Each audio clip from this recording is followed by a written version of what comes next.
અરે આવ મારા દીકરા, આવ. આજનો દિવસ તો બહુ શુભ છે. સેલિબ્રેટ કરવાનો દિવસ છે. I am really proud of you my son. I am really proud of you. આજે તે તારા પપ્પાનું નાક 1.5 ઇંચ ઊંચું કરી કાઢ્યું છે. અને મને ખાતરી હતી કે એક દિવસ તું મારું નામ જરૂર રોશન કરીશ. અને મને જ નહીં, આપણા પૂરા ખાનદાનને તારા ઉપર ગર્વ છે. જો જો કેટલા ખુશીથી તારા તરફ જોઈ રહ્યા છે બધા.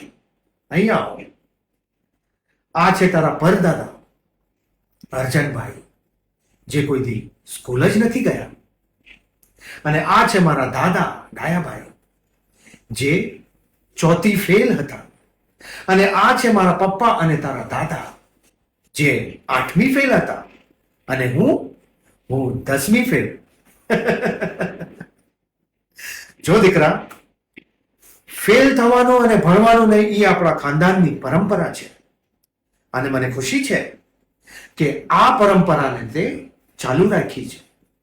ઇનફેક્ટ તું તો અમારા બધાય કરતા 2 કદમ આગળ નીકળ્યો. અમે બધા તો હિન્દુસ્તાનમાં ફેલ થયા હતા, તે દુબઈમાં ફેલ થઈને દેખાડી દીધું. I am really proud of you my son. I am really proud of you.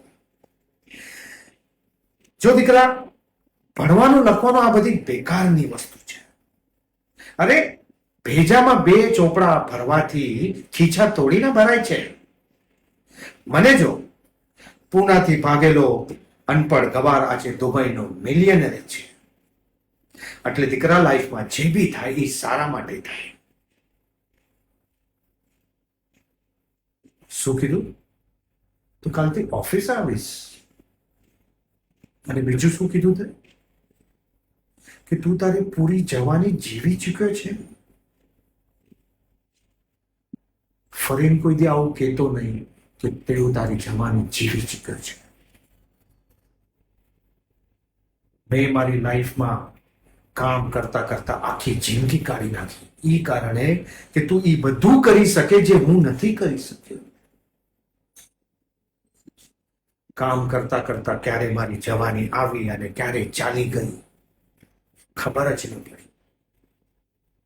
પણ મને એનું કોઈ દુઃખ નથી, કારણ કે મને ખબર છે કે મારી જવાની મારો છોકરો જીવશે, મારી જવાની મારો દીકરો જીવશે. અને દીકરા, તને આજે એમ લાગતું હોય કે તે જિંદગીમાં બહુ એશ કરી લીધી, તું તારી જવાની જીવી ચૂક્યો છે, તો જા, મારી જવાની જીવ્યા, તારા પપ્પાની જવાની જીવ્યા.